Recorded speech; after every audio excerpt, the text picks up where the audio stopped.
So we are continuing in the book of Joshua this morning. So if you remember, the Israelites have crossed the Jordan into the land that God has promised them. Last week, we saw all their spiritual preparation for what's about to happen as they take ground. And we left the Israelites last week. They've just been circumcised. They've just celebrated Passover. And they're sitting vulnerable in pain on the west bank of the Jordan. And that's the start of their conquering campaign of the people of God. So today, we're going to continue the story looking at the partnership between this barrier-breaking God and his people when they walk in faith and obedient actions. That's what we're going to see today as we continue the story. So we're going to pick up in Joshua chapter 5, starting in verse 13, and I'm going to read through the end of chapter 6. So here's where we're at in the story. Joshua chapter 5, verse 13 says, "Now when Joshua was near Jericho, he looked up and saw a man standing in front of him with a drawn sword in his hand. Joshua went up to him and asked, 'Are you for us or for our enemies?' 'Neither,' he replied, 'but as a commander of the army of the Lord, I have now come.' Then Joshua fell face down on the ground in reverence and asked him, 'What message does my Lord have for his servant?' The commander of the army replied, 'Take off your sandals, for the place where you are standing is holy.' And Joshua did so. Now the gates of Jericho were securely barred because of the Israelites. No one went out and no one came in. Then the Lord said to Joshua, 'See, I have delivered Jericho into your hands, along with its king and its fighting men. March around the city once with all the armed men. Do this for 6 days. Have 7 priests carry trumpets of ram's horns in front of the ark. On the 7th day, march around the city 7 times with the priests blowing the trumpets. When you hear them sound a long blast on the trumpets, have the whole army give a loud shout. Then the wall of the city will collapse and the army will go up, everyone straight in.' So Joshua, son of Nun, called the priests and said to them, 'Take up the ark of the covenant of the Lord and have 7 priests carry trumpets in front of it.' And he ordered the army, 'Advance, march around the city with an armed guard going ahead of the ark of the Lord.' When Joshua had spoken to the people, the 7 priests carrying the 7 trumpets before the Lord went forward, blowing their trumpets, and the ark of the Lord's covenant followed them. The armed guard marched ahead of the priests who blew the trumpets, and the rear guard followed the ark. All this time the trumpets were sounding. But Joshua had commanded the army, 'Do not give a war cry. Do not raise your voices. Do not say a word until the day I tell you to shout. Then shout.' So he had the ark of the Lord carried around the city, circling it once. Then the army returned to camp and spent the night there. Joshua got up early the next morning, and the priests took up the ark of the Lord. The 7 priests carrying the 7 trumpets went forward, marching before the ark of the Lord and blowing the trumpets. The armed men went ahead of them, and the rear guard followed the ark of the Lord while the trumpets kept sounding. So on the 2nd day, they marched around the city once and returned to the camp. They did this for 6 days. On the 7th day, they got up at daybreak and marched around the city 7 times in the same manner, except that on that day they circled the city 7 times. The 7th time around, when the priests sounded the trumpet blast, Joshua commanded the army, 'Shout, for the Lord has given you the city. The city and all that is in it are to be devoted to the Lord. Only Rahab the prostitute and all who are with her in her house shall be spared, because she hid the spies we sent. But keep away from the devoted things so that you will not bring about your own destruction by taking any of them. Otherwise, you will make the camp of Israel liable to destruction and bring trouble on it. All the silver and gold and all the articles of bronze and iron are to be sacred to the Lord and must go into his treasury.' When the trumpet sounded, the army shouted, and at the sound of the trumpet, when the men gave a loud shout, the wall collapsed. So everyone charged straight in, and they took the city. They devoted the city to the Lord and destroyed with the sword every living thing in it, men and women, young and old, cattle, sheep, and donkeys. Joshua said to the 2 men who had spied out the land, 'Go into the prostitute's house and bring her out, and all who belong to her, in accordance with your oath to her.' So the young men who had done the spying went in and brought out Rahab, her father and mother, her brothers and sisters, and all who belonged to her. They brought out her entire family and put them in a place outside the camp of Israel. Then they burned the whole city and everything in it, but they put the silver and gold and the articles of bronze and iron into the treasury of the Lord's house.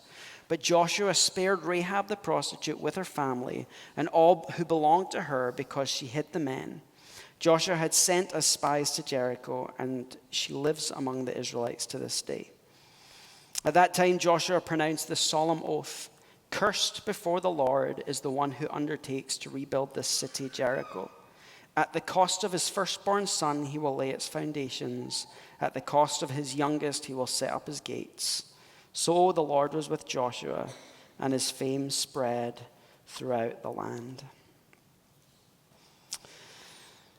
This passage is just packed full of so much goodness. I debated breaking this passage up into multiple weeks. We could spend several weeks mining the gold in here. And so what I want to say is, I am hoping, I've never told you to do it, I don't think. I am hoping you take time before Sunday to read the passage that we're going to read this week. It's kind of a giveaway. We're usually going to read the next passage. But I'm hoping you take time to read it at home and think about it, because there's so much in here that you miss because I can't share it all. But I do want to give you the invite. You are welcome at any point to grab me for coffee and ask me to geek out on one of the passages that we studied, because I could talk about this one for weeks. So if you want to come and listen to me ramble for a while, I'll buy you a coffee for the privilege. So, so Joshua is really, the whole book of Joshua is a case study, you could call it, in God overcoming obstacles. We've seen it, the whole Bible is really a case study of the way God overcomes obstacles, starting with his plan at the beginning, from before the world was even created, a plan to create man and overcome the obstacle of sin that would result from his presence. We've seen it in the book so far. Even if you just go back a little bit into the Exodus story, Israel as slaves in Egypt, God overcomes their slavery and brings them out.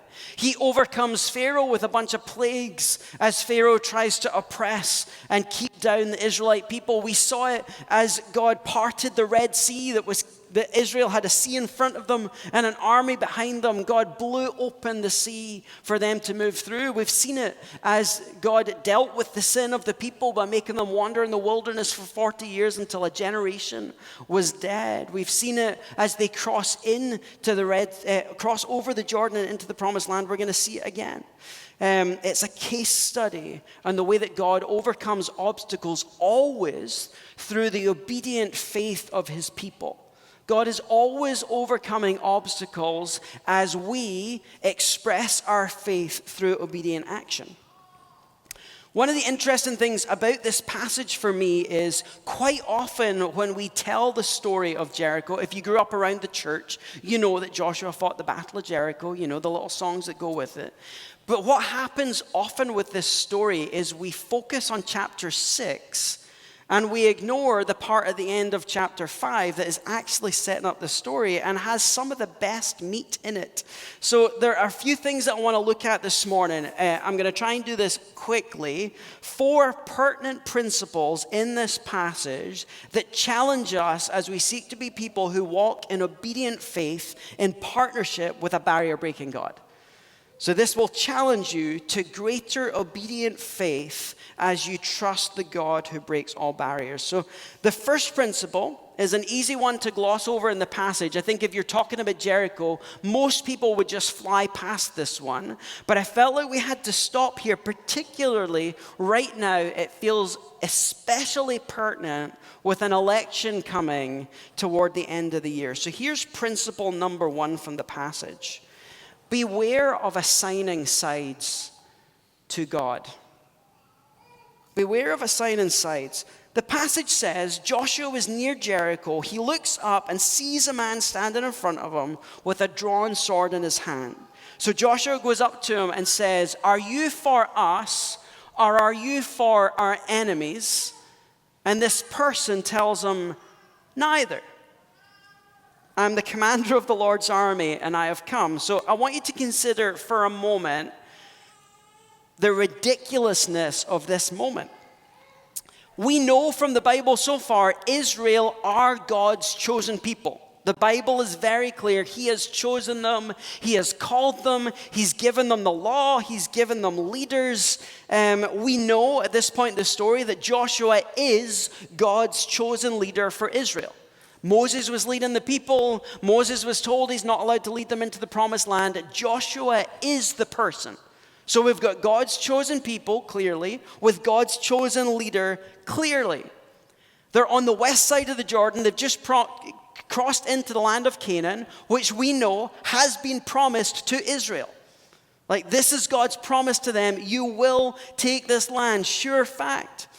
We know that God has rescued them out of Egypt. We've watched the Exodus. We've watched the plagues. We've watched the parting of the Red Sea. We've watched the Jordan River. We've just seen Israel as a people with all the generation before them who disobeyed God in the wilderness. They're all dead. This new generation has risen up. We've just watched God's chosen people, a new generation under his new leader with all this evidence that they're God's. They've just been circumcised and celebrated Passover.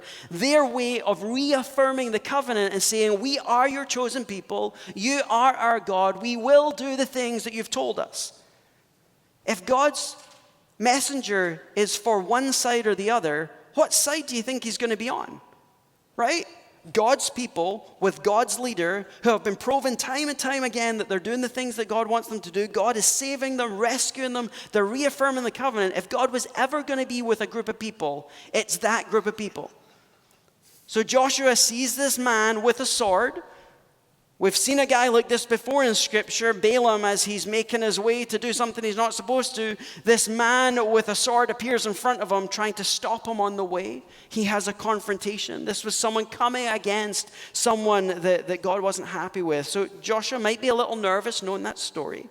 But he walks up to this man, having all the confidence of knowing this is God's chosen people and he's God's chosen servant. And he looks at the man and he says, are you for us? Or are you for our enemies? You expect the man to say, I am for you. God has sent me to be for you and to defeat your enemies. But God says, or this man says, neither. I'm not for you or for them. I am for the Lord. And any person that is his. If it was going to be for anyone, it was Israel. We are so guilty of assigning God to a side of a debate. We live in a culture that relishes polarization, and we love making it us versus them. Christians versus those people out there, Christians versus Muslims, Christians versus Hindus, conservatives versus liberals, Republicans versus Democrats, socialists versus whatever. We always make it us versus them. As soon as we make it us versus them, we're missing the point. And as soon as we make it us versus them, with God on our side over the other side, we have completely lost the plot of what the Bible is telling us.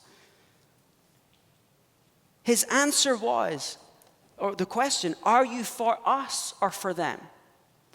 Are you for the Republicans or the Democrats? Are you for the heteronormative people or the LGBTQ people? Are you for the Americans or the English? Are you for Russia or Ukraine? Are you for Israel or for Gaza? What one are you for? What was his answer? It wasn't just neither. It was take off your sandals. You are standing on holy ground. It's not about sides. It's not about who's right and wrong. It's about, do you know who is holy, who is in charge, and are you on your face before him? I think the American church has gone way off by trying to make God take sides, and in the process, the way we act toward people does not represent his character and does not reflect his holiness. So the next time you find yourself in a place where you're seeing us and them, and you're trying to determine what side God is in, I want you to hear neither. Take off your sandals, for you are standing on holy ground, and get your heart right with him. And rather than try and bring him on board with the agenda that you have and the plans that you have and the perspective that you have, perhaps you need to get on board with the perspective he has. And man, how easy it is I could ask for a show of hands to say who's guilty of this. I'll put both hands up. How easy it is to get in the place where we believe that my opinion is the right one, that my perspective is the right one, that God is clearly on my side because I'm the only one in the universe with the right interpretation of Scripture, right? Beware of assigning sides to God, and instead take off your sandals and acknowledge that you stand on holy ground. A second principle that I think we can call on as we lean into a barrier-breaking God, I want you to think about the barriers that you face, some of the struggles that you're dealing with. It might be ailments, it might be relationship struggles, maybe you're longing for a spouse, maybe you're in a marriage that is difficult, maybe you're looking at people's eternal salvation, you're struggling with finances, you're looking at your career, maybe you're unhappy and trying to figure out what's coming next, maybe you're caught in self-destruction, maybe it's your sin. What are the barriers that you're regularly asking God to break? I think a second principle as we lean on a barrier-breaking God and we do our part in obedience through faith is this: the way forward comes face down. The passage says, Joshua fell face down to the ground in reverence and asked, "What message do you have for me?" And the commander of the Lord's army was, "Take off your sandals, for the place where you're standing is holy." And Joshua did so. So much going on in this passage. Who is this messenger of the Lord? Some people think he's just an angelic messenger. Some people think it's a theophany or God appearing to man. Some people would argue that this is actually Jesus before he's come, the second person of the Trinity, before he's come and been born as Jesus, appearing to Joshua. And Joshua's response is to fall on his face before him. Notice that the messenger doesn't say, "Hey, don't worship me," like many other angelic messengers do. This one seems to allow the worship and continue in the process. Joshua asks the question, "God, Lord, what do you have for me? What message do you have?" And the response is twofold. The first one is, God is holy. You're about to take the land and you're wondering, how do we do this? You're looking at Jericho with its walls shut and no way in, and you're wondering, how can we do this? God, what's my role in overcoming this obstacle in front of me?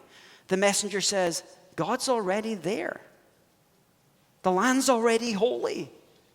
The place you're standing already has his presence. So rather than sitting, worrying about what's next, worrying about the strategy, worrying about the way, rather than starting there, which usually creates us with an anxiety that makes plans that usually don't go very well, rather than be there, take off your shoes, be in worship, acknowledge who he is and what he'll do. The second part of the answer is the whole rest of the story, the whole rest of chapter 6. Not only, what message do you have? Take off your sandals. That's not the message. The message is, here's the strategy for how you're going to defeat this city. The divine strategy came when they were face down in the presence of the Lord. I don't have to be a prophet to know that there are people in the room that are facing obstacles. Some of you in the room have been looking at things in front of you that seem like tremendous barriers, and you're filled with so much fear and anxiety and doubt and worry about how you're ever going to overcome the obstacle that's in front of you. Some of you have been trying for years to overcome the same obstacle with frantic strategies, self-help books, TED Talks, the advice of your mom or your best friend, trial and error, one after another. And the reason it's not working is because you've not got face down and front the Lord, acknowledging his holiness and giving him a chance to tell you the strategy that you've been waiting on the whole time. Individually and as a church, when it comes to taking hold of the things that God wants for us, we have to start face down. It's the reason prayer is at the center of what we do. It's the reason we put on these prayer rooms periodically during the year to get us in a place where we can get face down before the Lord and listen. We're in a situation right now where City View Charter School, who use the 3 buildings that you've never been inside, they rent those buildings from us. They are moving out at the end of April. We have 3 buildings that are going to be empty for us to do stuff with. Now, the temptation is, I've got an idea. Here's the thing that I've done and I've always done. Let's just put it in there. I don't want to do that. I don't want our worldly ideas. I don't want our anxious fretting. I don't want us going, oh, we're going to lose rental money. We want more money coming in, so let's just rent out to someone else to make money. I don't want to make decisions based on the flesh, based on fear, based on anxiety. I want us face down before the Lord with our shoes off in worship, saying, God, what message do you have for your servants? So that we're ready to go and do the things that God is calling us to do. We don't have to figure out how to reach Hillsborough. We don't have to figure out how to get God's presence in our neighborhood. He's already here. It's our job to take off our sandals, acknowledge His presence, and say, God, I'm committing my life to you to be an instrument that you can use. And I'm going to express my faith through obedient action in response to whatever revelation that you give us. The way forward always comes face down. Third principle, really simple reminder. We say it all the time. It's infuriating at times. God's ways are not our ways. God's ways are not our ways. This point in the story, they're in the land, right? We're Israel, we're in the land. We've just re-upped to the covenant. That was already one of the ways we saw God's ways are not our ways. We're like, let's take the city. And He's like, let's disable you for a week. We're in the land. We've committed to the covenant. We've told God we're going to be His. We're looking at the first challenge. This walled city with the doors shut. Victory has been assured. We were told we would take the land. At the beginning of chapter 6, God tells us, or chapter 6, verse 2, I have delivered Jericho into your hands. It's been assured. What should we do? How do we take this city? Hands up if you would suggest a 7-day march. I'm like, who would ever suggest this? We want to take this city. So what we need to do is get some people who can blow horns. And we're going to take a golden box. And we're going to march around with the golden box, blowing horns. We want the army going with them. And we want everybody silent. You're not allowed to speak for the next 7 days until I tell you to shout. I don't even think... I'm like, there was no one with any military experience in Israel that would come up with that. I know this is a new generation with no fighting experience, but I'm pretty sure that's not what they come up with. I'm pretty sure you could ask a 5-year-old in Israel at this point, what should we do? And they'd be like, fight! They're not going to say, march around the city once a day for 6 days, and on the 7th day, do it seven times, and then scream really loud, and the walls are going to fall down, and the city is going to be yours. It's ridiculous. But isn't that often the way it is with God? His way often seems ridiculous to us and to the world. How many of the things that He asks us to do, or how many of the things that the Bible teaches are the way things should be, we're like, that's ridiculous. It makes no sense today. Many of you have had these experiences, right? I really want a spouse. I want to meet my significant other, and I'll go date, and I'll go online, and I'll do the online thing, and it's like, just stop looking. And if you stop looking, you'll find the person. You're like, that's stupid. I'm in a church that has no one my age. How am I ever going to find someone? You're living paycheck to paycheck. You're looking at the bank balance as you're getting toward the end of the month, and it's like, I have no money. What's God's instruction when you have no money? Give generously. Tithe to the church. Give liberally to those who are in need, and then God will supply your needs. Who in the right mind when you're struggling for money is like, give more away? Like, God, you're ridiculous. I'm embarrassed. Look at my life. If people knew the things that I'd done, if they knew the sin that I'm carrying, what would they ever think? What's God's answer to being so embarrassed over your past? Share it with more people. Let more people know, because the more people know, the more free you are. Bring it out of darkness and into the light. God's ways are not our ways. They don't make any sense. Sometimes you've just got to be willing to do the things that look and sound ridiculous. And it raises these questions like, how willing are you to do things that look and sound ridiculous? God's ways, the way of Jesus, doesn't make sense to our worldly thinking. Who you love, how you spend your time, what you do with your money, what you watch or don't watch, where you go or don't go, who you associate with or don't associate with, they don't make sense from the world's standpoint, but God's ways are clear. It's God that says, sell everything you have and give it to the poor, then you'll be rich in the kingdom. It's God that says, leave the comfort of the US and go to a remote village on the other side of the world in India with the gospel. You might die, but you'll get reward in heaven. Don't have sex outside of marriage. Give up Sunday mornings where you could sleep in or do crafts and gather with people and sing songs that sometimes are really cheesy. The rest of the world's like, why would you do that? But God's ways sometimes look and sound ridiculous. God's ways are not our ways. I found myself thinking about Naaman, a man who had leprosy, and he sends his servant to Elisha and says, like, how do I get healed? And he's like, go wash yourself in the Jordan. And he's like, that's beneath me. I'm not going to do that. It's like, you want cured of your illness, just go dip 7 times in the Jordan. It's that easy. Well, I'm not going to do that. I think of the Roman centurion that comes to Jesus and like, Jesus, I need you to come to my house and heal my kid. And he's like, no, I act in faith, so just go home, and when you get there, I'll be well.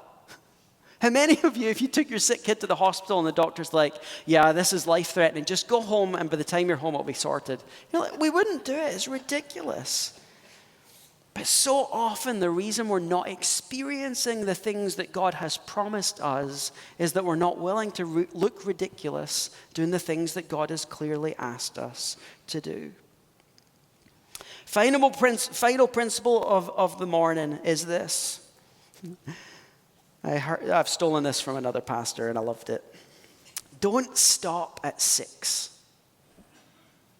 On the 7th day, they got up at daybreak and marched around the city 7 times. 7th time around, when the priest sounded the trumpet blast, Joshua commanded, shout. They gave a loud shout, the wall collapsed, and everyone charged straight in and took the city. If you ever wonder what would have happened if they'd only walked around the city for 6 days and in the 6 days said, this isn't working? If you ever wonder what would happen if they got up on the 7th day and they walked around the city 6 times and they said, this just isn't working? And they gave up and they went home. What if they'd left the trumpets at home and hadn't followed God's instruction? What if they decided the ark is too precious, we can't take that, it's too heavy, don't want it to get dirty. What if someone touches it? And they decided not to do that. What if they talked as they went? Joshua was clear. Walk around, don't make a peep until the 7th day when I tell you to shout. What if they talked all the way around? What if they'd gotten to the end of the trumpets blasted and they didn't shout? Would the walls have come down? Perseverance is a key biblical mandate that unlocks so much of our spirituality. Every revival that has happened in history has as its precursor a tiny group of people in prolonged, persevering prayer for God to move. Linda Levis isn't here right now. She might be watching at home. Linda prayed for her husband, Jerry, for years, decades. He was opposed to the Lord, wanted nothing to do with the church. She prayed and prayed and prayed for years. He was told he had 2 weeks left to live. He gave his life to Jesus, decided to be baptized. And in the waters of baptism, 60 years of bitterness fell off his body, and he lived another 3 years. He'd been in hospital every 10 days and they told him they wouldn't intervene the next time. What if she'd given up? What if she'd stopped praying? Said, it's just not working. It's never going to happen. Perseverance is the key that unlocks so much spiritual power, yet we give up so easily. There are obstacles in front of you. There are people that you think will never come to faith. You're looking at your job going, this is not satisfying. I'm never going to find a career or vocation that works. You're looking at kids that have walked away from Jesus going, they're never going to find their way back. You're looking at your bank account going, there's never going to be a situation where I'm not living paycheck to paycheck. You're looking at the houses around our church and going, there's a city out there that needs us. We're never going to be able to do it. But perseverance is the key. I want you to think of December 31st when we launched the Initiative 1, right? There's a board, you can see it as you walk out the doors with our 3x5 cards. And we put a name on there of someone that we want to see come to faith this year. And we said, just pray 1 minute a day all year long that this person would come to faith. And just do a bunch of ones for easiness. Invite them to dinner once. Take them to coffee once. Buy them a gift once. Invite them to church once. What if God's decided that if you pray for 1 minute, 270 days straight, that the person's going to come to faith? Will you do it? Or will you give up because it's too hard? What if there's someone in your life where God has decided that they're going to receive the gospel when it's shared for the 47th time? And we're like, I shared it once and they didn't want it, and now it's just awkward. Don't stop at 6. The God that we worship is a God who has made promises. He has proven time and time again that he can break down all of the barriers and all of the obstacles that stand in front of us, including sin and death, with Jesus coming to die for us, to remove sin and to defeat death so that we can live with Christ forever. But he doesn't do it without us. He always does it in cooperation with people who express their faith through persistent, obedient action. So there's obstacles in front of you. There's barriers all around us. What if the answer is waiting just on the other side of a divine encounter when you fall face down, take off your sandals, and acknowledge that he is holy? What if he gives you an answer, but it makes no worldly sense and would make you look ridiculous to your friends and family and the world around us? Would you do it? What if God promised you joy and happiness and fulfillment if you responded in obedience to that one command in Scripture that you wish wasn't there and you think should be ripped out? Would you do it? And then if the victory that is promised will take time, are you willing to persevere? Are we as a church willing to persevere to see God do what God does? There are barriers in your life and around us. God is a barrier-breaking God. It is our role to express our faith through persistent, obedient action, and he will do the things that he said he'll do.